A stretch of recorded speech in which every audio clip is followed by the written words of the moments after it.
I have information that will lead to the arrest of Bill Lambier. Call Robert Parrish. He's definitely got something to talk about there. From Paige Beckers and Kiki Erhoffen to Juju Watkins and Malaysia Fulwiley, there's a lot of excitement for the prospects still in college basketball. Let's talk all about it.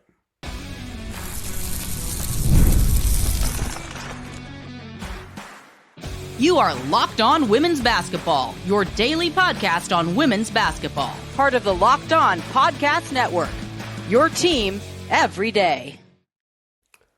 Welcome, you are Locked On Women's Basketball. Thanks for making us your first listen every day. We are free and available wherever you get your podcast and on YouTube.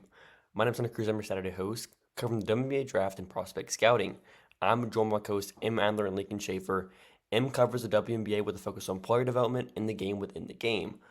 Lincoln is our biomechanics guru and contributes to our WNBA draft coverage at the Next.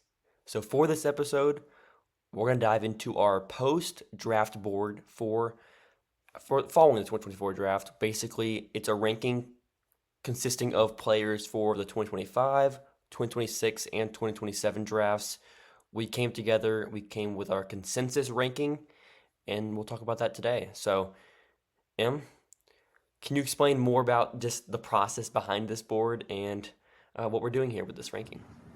Right. So what we do is throughout the year we're always talking to each other about prospects and the games and whatnot, because no one else wants to talk about that stuff with us, because why would they? Kind of deranged. And what we do is through this effort throughout the year, we watch a lot and we formulate our own ideas over who's ranked where and how we're going to set that up personally based on our own scouts. And what we do is at the end of the year, we decide that, hey, we would like to get paid this month, so we need to put out an article. And we come together and we put our consensus boards together, or we put our individual boards together to create a consensus board, which is based on just figuring out where we have everyone ranked between each other and the grading and all that stuff. And then boom, we have a list and we have our tiers. And we divvy them up. We each write on one of them. We all edit each other's work, hopefully. And by the end, we have an article that is hopefully legible and also takes, I measured it to be 119 seconds to load on your phone. So, or if you're me, 2 days. We're still working on that. Unfortunately, none of us are engineers, so this problem will not be solved. We have a particular set of skills just designed specifically to break websites. we so far have succeeded twice. Yeah. So let's kick it off. Actually, with the exact same article both years. The exact same article, yeah. So I would say the main topic for this board so far with our top three is having Juju Watkins behind Malaysia Fulwiley. That's probably going to be like someone's main question if you read this ranking. Lincoln, why do you have Fulwiley ahead of Watkins? It's no dig against Juju, really, to have her as the third best prospect in college basketball. That means that she's somewhere between the 12th and 17th best prospect of all time in our eyes in the history of the WNBA. She's obviously a very, very good player, but watching Malaysia Fulwiley is like nothing I've ever seen before. Her athletic abilities are they're out of this world. She is touching rim at 5'8", in game in high school. She's already shown signs that she can be a plus 3-point shooter and has the ability to create paint touches at will, and has also shown signs that she could become a very good point of attack defender while also providing value. Very good. With Dawn Staley, it's incredibly likely that she becomes a plus point of attack defender while also providing incredible help defense with her length and athleticism, which is incredibly rare from someone who has her skill set offensively. And also, I might be swayed because Malaysia has the juice. She is just one of the sauciest basketball players to ever exist. And that is inherently one of my favorite things to see. And it makes her so fun to watch. And it doesn't really mean that she's not as good, but she's so fun to watch and creates advantages in so many different ways. Right, like they both have the juice, and they both have a flair for unteachable creativity and cognition, the way we talked about in that AI episode that everyone absolutely hated. But the thing I think that really separates it for me is I mean, it's the playmaking, right? Because Juju can be the best. In some universe, she can be the best player on a title team, but she can't be the primary initiator on a title team. Whereas Malaysia Fulwiley can be the head of this. Like, I shouldn't even just say can. She looks like the future head of the snake on both ends for a dynasty. Which, like, I understand why people are like, Malaysia had a Juju, but like, it's genuinely not that hard to see why we would get there, even if, like, I understand you can disagree, and I'm pretty sure Hunter does on his board, but like, it shouldn't be that hard. It shouldn't be that hard to at least see where that comes from. Yeah, I have Juju ahead of Malaysia, but they're close. It's definitely the top three, and like after that, there's a tier separator for me. But at 4, we have Hannah Hidalgo. At 5, Janiyah Barker. At 6, Kiki Iriafen.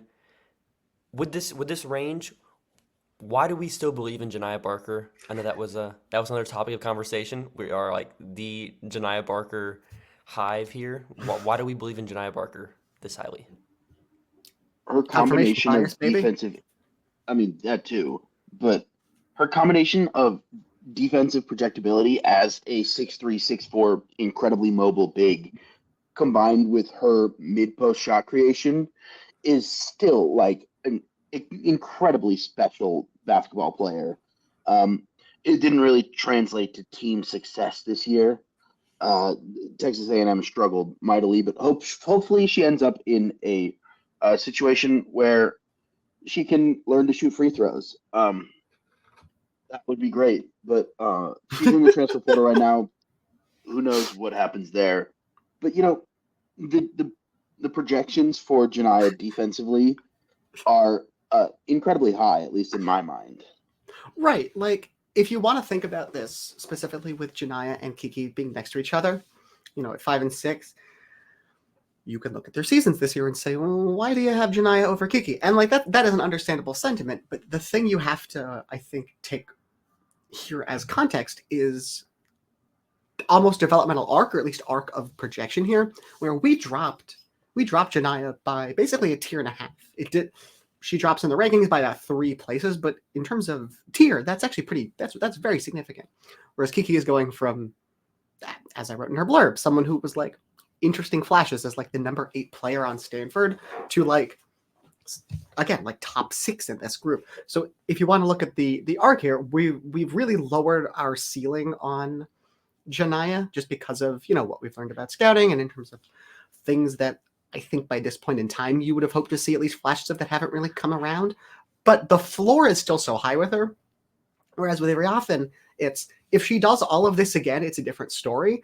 But with what she's shown, we just need a little bit more to be reassured that this isn't just like a one-off season, and that there are flashes of that upside as well. And it's kind of a volatile skill set. All roughly 40 of the players that we put into this article are incredibly good college basketball players. And I think that's important to remember sometimes, is that it's not a knock to say that this player is a better prospect or this player is a better player right now. I think that those things are different skill sets with different translation abilities. But all roughly 40 of the players that we put on this list are very, very good at basketball. Yeah. With our ranking, though, we had 2 players that went from not even on our ranking last year to the top 10. The first was obviously Kiki Iriafen, like non-freshman, obviously. It was Kiki Iriafen and then Flau'jae Johnson. What did we see from Flau'jae this year that makes us so confident to have her in the top 10? What are the skills that make you excited about her as a prospect? I think for me, what really brought me in this year, in contrast to last year, where I really, we saw some flashes last year, but where I really questioned how much it would come around, is the level of involvement on both ends, as a real perimeter initiator on both ends, while still, even at that level, showing the ability to make these really late adjustments on finishes and on pull-up jumpers, where she's able to have a really unique way of getting to, like I said, the midi, getting to different kinds of layups where, the deceleration isn't necessarily there. The I think ISO shot creation isn't necessarily like world beating, but it is the sort of thing that's really versatile and it's really potable. Not potable. That's when you can drink water. It's although the shot is wet, it is portable in the way that I think it holds up against higher level defenders in a way that, when you're looking at players like her teammate that started a point guard this year, that was never really a thing that looked like a way that it could hold up against better athletes and more defensive attention. Yeah, so after the break, we'll dive into prospects we have ranked outside the top 10, and we'll get into some of our personal favorite prospects. Are you the kind of driver that likes to push things a little further? Ever wonder what adventure could be around the next corner? Our friends at Nissan have a lineup of SUVs with capabilities to take your adventure to the next level. The 2024 Nissan Rogue is perfect for city drives and great escapes.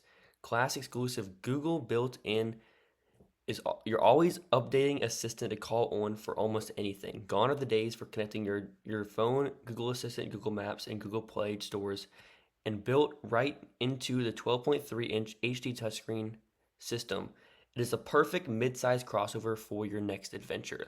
The 2022 Nissan Pathfinder has room up to 8, an expansive cargo capacity, and an advanced available 4x4 capabilities with a 284 horsepower and up to 6,000 pounds towing. When adventure calls, the Pathfinder is there to answer. Shop NissanUSA.com. The show is brought to you by BetterHelp. Sometimes we all need the opportunity to get something off our chest, big or small. Certain things really start to get to you. It's important to let that get out, especially to someone who's unbiased on your life. So today I want to say how I really feel about something. You might even be thinking about the same thing this week. Therapy can be something for everyone. Most of us have bigger problems than our favorite sports teams, and it's important to get things off our chest every once in a while. If you're thinking of starting therapy, give BetterHelp a try. It's entirely online, designed to be flexible and suited to your schedule. Visit betterhelp.com/LockedOnNBA to get 10% off your first month. That's BetterHelp, HELP.com/LockedOnNBA. If you didn't know already, Locked On Sports Today brings you can't-miss analysis, opinions, and news streaming 24/7 on YouTube or the free Amazon Fire TV channels app, part of the Locked On Podcast Network, your team every day. So I want to open segment 2 by asking, who is your favorite prospect outside the top 10 on this list? And who would you go for if you're like, okay, this is my prospect to look forward to in the next couple of drafts? You want to go first, Sam? No, I thought I was going to engage in a psychic standoff with Lincoln, but as long as the ball's in my court, I think Lincoln and I would have a couple answers in similar, so I'll stray away from the ones that I know he's going for. Outside the top 10, I think for me the couple names that stand out are probably Oluchi Kananwa and and Kaimura Johnson, both freshmen in the ACC, which meant that they were both players who you didn't hear a lot about because of the existence of Hidalgo, rightfully so. But they're both players who do a lot of things that you don't really see out of freshmen, and in their own ways there's upside there. Kaimura Johnson, a lot of people, I think just because it was basically the last regular season game in like the entire Power 5, saw her absolutely go the hell off against Virginia Tech to get that win, like the biggest win in recent UVA history. It's the game where Elizabeth Kitley got injured, but she was forcing Georgia Amor to work to catch up with her, and Amor was not getting there. The way that she commands the ball and absolutely controls the court is, I think, the only real comparison I can come up with in terms of what we've seen in terms of the really advanced processing and control and feel for the whole game. We saw that out of Tina Pau in her sophomore year, and that is I think we'd argue that has continued in the couple years since with her. But this is just not something you see out of a player. And the level of shot making she showed both this year and in high school, the high school 3-point numbers were kind of insane. Hopefully the college shot will get there too. But even if it doesn't, she's hitting enough from super deep out of like pull-up range, catch and shoot relocations that it really helps stretch a defense in a way that, I think what comes to mind is the way that Sue Bird kind of played point off of the ball in a way, because a lot of players, don't really have that because it's difficult. Paige can do that. Sue could do that. And I think you kind of see that out of Kaimora in her own way. She also, as I care about, has a defensive game that probably isn't going to be point of attack, but I mean, it could be a solid POA. At the very least, she's a good chaser and she rotates and communicates really well and points. I think the pointing thing you see a lot out of Alucha Kananwa as well. Probably the most insane athletic profile for a guard on this list. Like she just dusts everyone. She dusted Jackie Young in ISO. It was one of the funniest things I saw here. And finished for an and one. The deceleration, the passing out of the deceleration, maybe one of the 3 best POA defenders on this list. Yeah, I'm buying in, dude. I'm buying in. We can talk about Ashlyn Watkins. I was gonna mention Ashlyn Watkins, but I'm gonna try to stay away from players that I have ranted about and rambled about before, which includes Ashlyn Watkins, JJ Quinterly, Kiki Rice, and I'm gonna say that one of my favorite prospects is Sanaya Rivers, who is also an elite defensive prospect. That's underselling it. Incredible athletic profile, who can legitimately guard 1 through 3.5 and provide plus help defense. 3.5, 4. She's 6'1", 6'2". We listed her defensive role at the next level as Gabby, because she's the closest thing to Gabby Williams that we've seen in college basketball since ever. Gabby Williams. Since Gabby Williams. Yeah. Sanaya is also shown solid playmaking flashes. The scoring isn't exactly where you want it to be. Another understatement. The shot comes out of her hands flat, and sometimes it looks like her jump shots don't get over 11 feet on the way to the rim. So that's something that would have to switch for her to move higher up this list. But her athletic profile, her instincts, and her defense are going to get her onto a WNBA court. Right, we've seen, I mentioned her defensively. I think if the only company she has defensively as a prospect is Elena Beard and Gabby Williams, and any other players are just doing her disservice. But she's not a bad cutter, but Elena Beard was an insane cutter and also could finish. That's not I'm not asking her to be Gabby Williams in terms of a finishing, projection, handling profile, but something, please. If she can just hit 50% of her layups, we're golden. Yes. The upside's there. We had her a couple spots higher last year, but honestly, that's more of just these freshmen just rising above her. Right. Anything. I want to talk about for a minute Raven Johnson. Raven also went from off our list to on our list, inside the top 15 or at 15. Very good defender. Really competes on defense. Similar situation to Sanaya in a way where the shot is a massive question. She did improve. She's getting guarded now. She's getting guarded. I feel much better about Raven's shot, especially the mid-range pull-ups, than I do about I was going to say. But there's still some questions with Raven's offense, not as much about the defense. Yeah, for sure. But she's fun. We talk about positional value. We talk about how can this player's game translate. There's so many teams that would just love to have Raven Johnson right now. She could play right now in the W.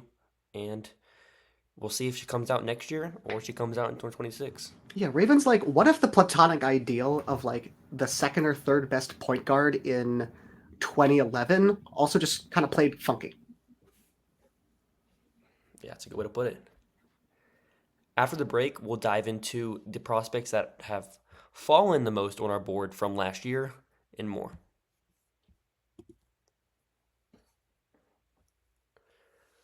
When you're hiring for your small business, you want to find quality professionals that are right for the role. That's why you have to check out LinkedIn Jobs. LinkedIn Jobs has the tools to help find the right professionals for your team faster and for free. LinkedIn isn't just a job board. LinkedIn helps you hire professionals you can't find anywhere else. Even those who aren't actively searching for a new job but might be open to the perfect role. In a given month, over 70% of LinkedIn users don't visit other leading job sites. So if you're not looking on LinkedIn, you're looking in the wrong place. On LinkedIn, 86% of small businesses get a qualified candidate within 24 hours. Hire professionals like a professional on LinkedIn. Post your job for free at linkedin.com/lockedonnba. That's linkedin.com/lockedonnba to post your job for free. Terms and conditions apply. We had 3 prospects in particular that really fell from last year. I would say maybe the biggest fall in terms of just what we expected versus what we're expecting right now is Cody McMahon. What have we seen from Cody? What are the questions? And why aren't we as confident as we were a year ago? I mean, Cody is still one of the best downhill bowling ball drivers in college basketball. I think we were looking for some sort of continuation of, the in-between game that she showed in the March Madness run that Ohio State went on last season, where she's getting to those mid-range pull-ups and she's creating space and she's able to knock those down at not necessarily a highly efficient clip, but enough that she's able to use that to her advantage to get downhill and use that leverage. And that's just something we didn't really see this year at almost any time. Yeah, I think with her, with where we had her last year, it's somewhat similar to the idea with Janiah Barker, which is where here is someone who has shown us a lot and a lot of good stuff. And then also in a somewhat limited sample, they've shown us that there is an emerging amount of counters here, that there is a sort of depth, a third dimension to this game that is, coming in at the age and with the flashes that we'd expected. And this is what, a projection arc looks like. With Barker, I mentioned before, we've lowered on her a little bit, but I think if you told me back then that the free throw shooting was real, and I actually was smart enough to look at her free throw shooting in high school, then we would have been a little lower there. And I think in that sense, Janiah Barker has continued on a very similar path to what we expected, which is, there is a roundedness to it. There is spacing, there is mid-range, if we're starting with mid-range creation and help defense, there is a roundedness to it. She is switchable defensively, and she does have that spacing element on offense, and the passing is still there. With Cody, what we were seeing in terms of, adding that polish and adding the roundedness was, like you said, the counters, the pull-up mid-range shot, being able to hit. She was basically hitting a third of a couple three-pointers per game in both tournament runs as well. And both of those kind of fell off, right? Like the numbers don't look too bad year over year. It looks like the same player, which, at that age, with a very specific skill set, you want to see some depth there too. So that's disappointing in and of itself. But I think just, when it comes to that aspect, both things were tough. And the Big Ten, offense fully intended to the Big Ten, they don't have the kind of paint defenders and forward and wing defenders that actually challenge you on a regular basis outside like Layla Filia and whatever's going on in Indiana, depending on who was healthy in that lineup on a given day.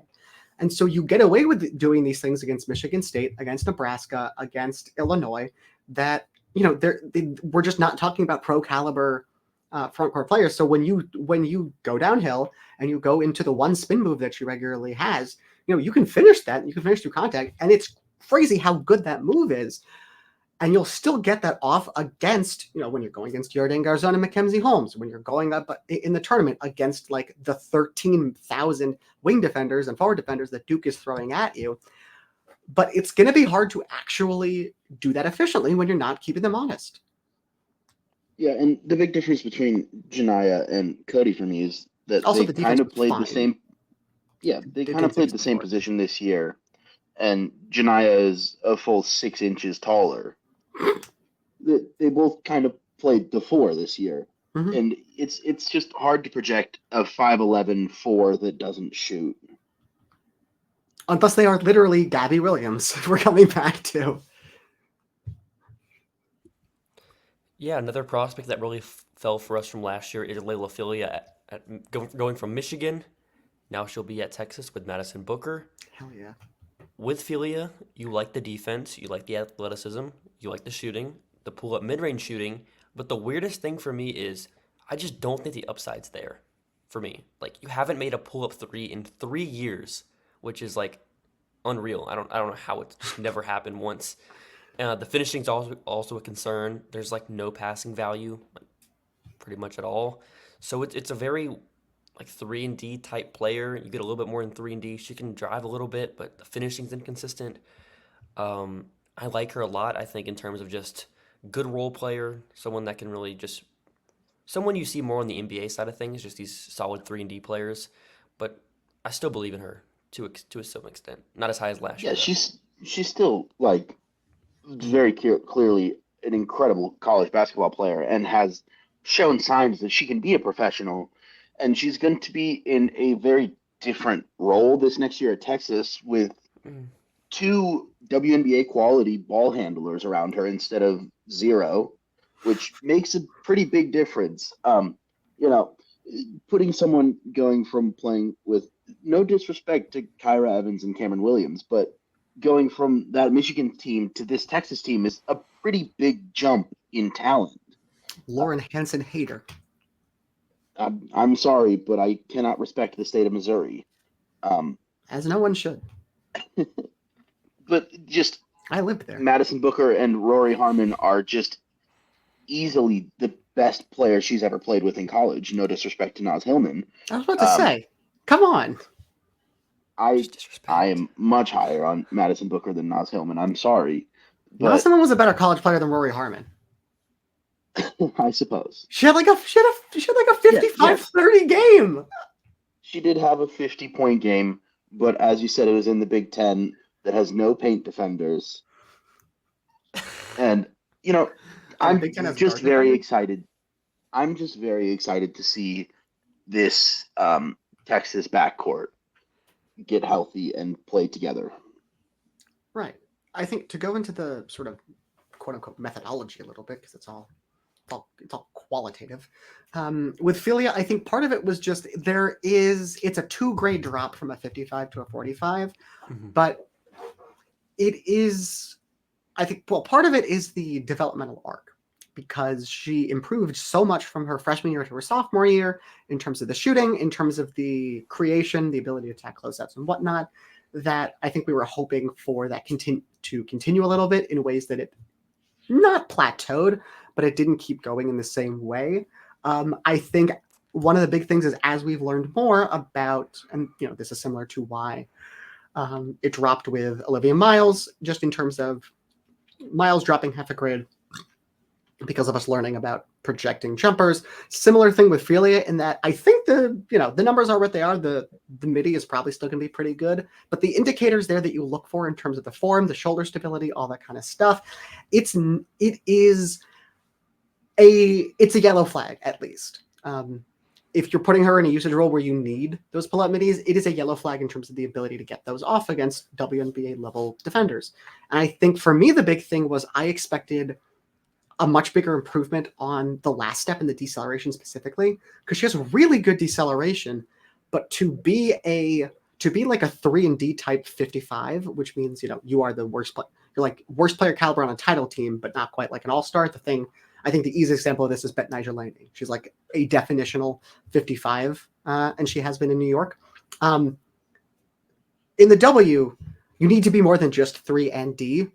We can talk about that later with other players on the board. By later, I mean in future weeks. But like with Laney, she's not only a very good screener, but she can really attack closeouts in different ways, drive, finish, and kick out off of those to keep the offense going. And with Philia, I think we saw a lot of flashes of that, not this past year, but the season before, with how she was playing with who was the Michigan point guard the year before that? Oh, not point guard, with how she's playing with how she was playing with Maddie Nolan. And interacting with Leah Brown, yes. And Leah Brown, thank you. When how they were playing off each other, and I think we saw that a little more. And I think when you looked at, she has really good last step deceleration, and she's able to be very switchable on defense.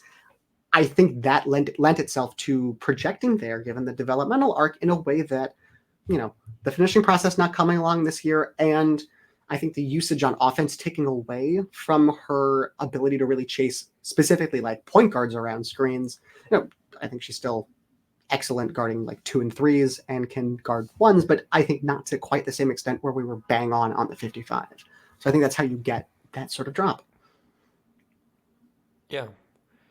What about, just quickly before we get out of here, what about Kanaya Latson? What was her drop from, and what are the concerns with her? It's kind of the same situation as Cody, but as a smallish guard. She's an incredible lateral and downhill athlete. Hey, 5'10" wingspan. Who she gets to the rim insanely often and throws up some circus-looking shots. The finishing process isn't where you want it to be. The jump shot has not come along the way you want it to. And she plays bigger than she is. She's very good at what she does and is pretty limited in her skill set a lot of the time. Mm-hmm. It's hard to be 5'7", 5'8", and definitively not a point guard that also isn't a plus 3-point shooter. Yeah, unless you're giving back value on the defensive end, which, she hasn't. And I think a lot of that comes from ways that we've seen players really quickly and instantly improve on, which is just not gambling too much off the ball. We've seen players pretty easily improve on that. Off-ball defense is harder to, suddenly improve than on-ball defense for reasons that would take another whole episode to get into. But it is actually very easy to clean that up. And I think, we take away a little bit from that, but it's the rest of the package on that end. She's not good enough on screen navigation. She's not good enough, I think, really from the nail or disrupting with ball pressure to really say that there is, high guard upside here. But I think for the most part, like it is with, a couple other players I mentioned, especially like Philia,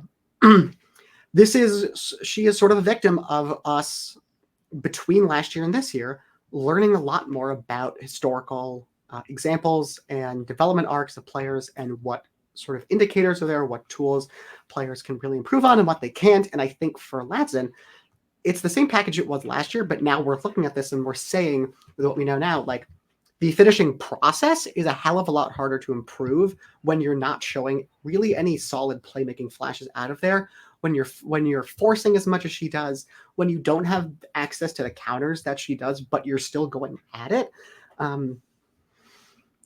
That's just not something that improves very often, especially not at this point under this much volume. Yeah, before we get out of here, we got still really good. We got over 33 minutes into this episode with no Tessa Johnson mention. What's the pitch for Tessa as a prospect? Go Cox. She's good. She shoots really well. She plays defense at a way that she's I think bigger than you think.